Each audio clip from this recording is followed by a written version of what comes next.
ในตอนเช้าของวันที่9มังกร2026นี้นำโดยสหายทองลุ้นศรีสุริตเลขาธิการใหญ่คณะบริหารงานศูนย์กลางภาคพร้อมด้วยคณะบริหารงานศูนย์กลางภาคสมัยที่12ได้นำเอากระตาดอกไม้อันสวยสดงดงามเข้าวางต่อหน้ารูปปั้นรอประธานไก่สอนพรหมวิหารที่หอพิพิธภัณฑ์ไก่สอนพรหมวิหารหลัก6การวางกระตาดอกไม้ในครั้งนี้ก็เพื่อเป็นการเคารพภักแสดงความกตัญญูรู้บุญคุณและนึกถึงคุณงามความดีอันประเสริฐของประธานไก่สอนพรหมวิหารทั้งนี้ก็เพื่อเป็นการรายงานเสนอตัวของบรรดาสหายในคณะบริหารงานศูนย์กลางภาคสมัยที่12ที่ได้รับการเลือกตั้งหลังจากนั้นก็ได้เข้าร่วมพิธีโฮมสุมนุมสมเสยผลสำเร็จกองประชุมใหญ่ผู้แทนทั่วประเทศครั้งที่12ของพรรคประชาชนปฏิวัติลาวโดยมีสหายทองลุ้นศรีสุริตเลขาธิการใหญ่คณะบริหารงานศูนย์กลางพรรคประชาชนปฏิวัติลาวบรรดาสหายกรรมการกรมการเมืองคณะเลขาธิการศูนย์กลางพรรคบรรดาสหายกรรมการสมบูรณ์และสำรองศูนย์กลางพรรคการนำกระทรวงองค์การเทียบเท่าขั้นศูนย์กลางการนำนครหลวงเวียงจันทน์การนำบรรดาแขวงประชาชนลาวบรรดาเผ่าชาวนครหลวงเวียงจันทน์และพี่น้องร่วมชาติในขอบเขตทั่วประเทศที่ได้รับชมการถ่ายทอดสดเข้าร่วมสหายปริญญาเอกอนุภาพตุณาลมเลขาธิการศูนย์กลางภาคเลขาคณะบริหารงานภาคประธานสภาประชาชนนครหลวงเวียงจันทน์ได้กล่าวปราศัยในพิธีว่ากองประชุมใหญ่ผู้แทนของทุกสมัยล้วนแต่มีความหมายสำคัญสำหรับกองประชุมใหญ่ผู้แทนทั่วประเทศครั้งที่12ของภาคครั้งนี้ก็แม่นเหตุการณ์การเมืองหนึ่งที่สำคัญในขบวนวิวัฒน์แห่งการกำเนิดเติบใหญ่และขยายตัวของพรรคเฮา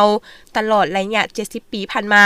ทั้งยังเป็นบาทเลี้ยวสำคัญแห่งการก้าวเดินของประเทศชาติและประชาชนลาวเฮาในระยะใหม่และการเฉลิมฉลอง3วันประวัติศาสตร์ที่สำคัญของชาติของภาคและวันเกิดของประธานไก่สอนพรหมวิหารครบรอบ105ปีอย่างเป็นขบวนการฟดฟื้นซึ่งในนี้กองประชุมใหญ่ได้พิจารณาและรับรองเอาโครงการการเมืองฉบับที่3ของภาค11ข้อโครงการการเมืองฉบับนี้ถือเป็นบาทก้าวเดินเป็นพื้นฐานให้แก่การสร้างบัตรเลี้ยวที่นักแน่นทั้งเป็นยุทธศาสตร์และวิสัยทัศน์ของภาคในภารกิจบูรณะระบอบประชาธิปไตยประชาชนก้าวขึ้นสู่สังคมนิยมอย่างนักแน่นซึ่งได้ตีราคาอย่างสังรวมการจัดตั้งปฏิบัติโครงการการเมืองฉบับที่2ก็คือพรรคนำพาเฮ็ดสำเร็จภารกิจปลดปล่อยชาติและสร้างพื้นฐานของระบอบประชาธิปไตยประชาชนก้าวขึ้นสู่สังคมนิยมใน3ระยะคือระยะนำพาภารกิจปลดปล่อยชาติปกปักรักษาสร้างสถาประเทศชาติและนำพาภารกิจเปลี่ยนแปลงใหม่ยกสูงให้เห็นบรรดาบทเรียนและปัญหาที่เป็นลักษณะกฎเกณฑ์ของการปฏิวัติลาว6ประการเพื่อเป็นพื้นฐานในการวางจุดหมายฮอดปี2055ก็คือวันสร้างตั้งพรรคครบรอบ100ปีแม้นให้สามารถสร้างประเทศเฮาเป็นกำลังพัฒนาที่มีรายรับปานกลางยับเข้าใกล้ประเทศที่มีรายรับสูงเพื่อบูรณะระบอบประชาธิปไตยประชาชนก้าวขึ้นสู่สังคมนิยมสืบต่อบูรณะระบอบประชาธิปไตยประชาชนให้นักแน่นก้าวขึ้นสู่สังคมนิยมใน5ปีต่อหน้า2026-2030สืบต่อรับประกันเสถียรภาพการเมืองอย่างนักแน่นสังคมมีความสงบมีความสามัคคีเป็นปึกแผ่นในทั่วปวงชน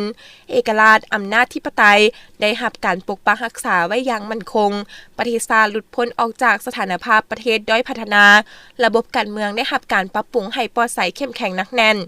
สู่ชนเฮ็ดให้ความยุ่งยากด้านเศรษฐกิจการเงินได้รับการแก้ไขอย่างลึกซึ้งบ่สร้างหนี้สินหนักหน่วงพัฒนาเศรษฐกิจให้มีความเข้มแข็งเป็นเจ้าตนเองสวมใส่7แขนงการเศรษฐกิจปลายแหลมการคุ้มครองบริหารเศรษฐกิจดำเนินไปถูกต้องตามกฎหมายการพัฒนาขยายตัวไว้ต่อเนื่องสู่ชนให้อัตราการเติบโตของรวมยอดผลิตภัณฑ์ภายใน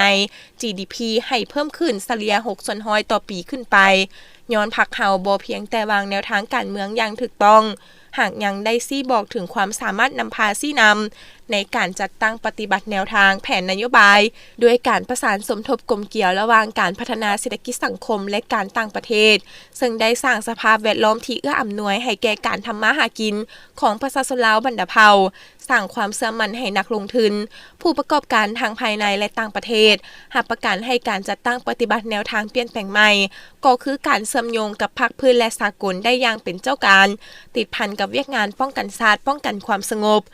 เว้ารวมแล้วตลอดระยะ50ปีแห่งการปกปักรักษาและสร้างสาพัฒนาสาธารณรัฐประชาธิปไตยประชาชนลาว 40 ปีแห่งการเปลี่ยนแปลงใหม่ก็คือ5 ปีแห่งการจัดตั้งปฏิบัติมติกองประชุมใหญ่ครั้งที่11ของพรรคมาฮอดปัจจุบันนี้สมหน้าของประเทศชาติได้รับการพัฒนาและมีการหันเปลี่ยนใหม่อย่างชัดแจ้งฐานะบทบาทของประเทศเฮาได้นับมือสูงขึ้นเด่นขึ้นในเวทีภาคพื้นและสากลฉะนั้นในนามตั้งหน้าการนำขั้นศูนย์กลางสหายยังได้เรียกร้องมายังคณะภาคองค์การปกครองทุกขั้นแนวลาวสั่งชาติองค์การจัดตั้งมหาชนและองค์การจัดตั้งสังคมสมาชิกพรรคพนักงานทหารตำรวจและประชาชนลาวบรรดาเผ่าทั่วประเทศก็คือพี่น้องร่วมชาติจงเสริมขยายมูลเสื้อความสามัคคีเป็นปึกแผ่นหักเสื้อแพงชาติเสื้อสู่มานาจิตปฏิวัติความอดทนสู่ชนบุกบืนผ่านพาความยุ่งยากและสิ่งท้าทายทดสอบนานาประการเพื่อจัดตั้งปฏิบัติมติกองประชุมใหญ่ครั้งที่12ของพรรคให้ปรากฏผลเป็นจริง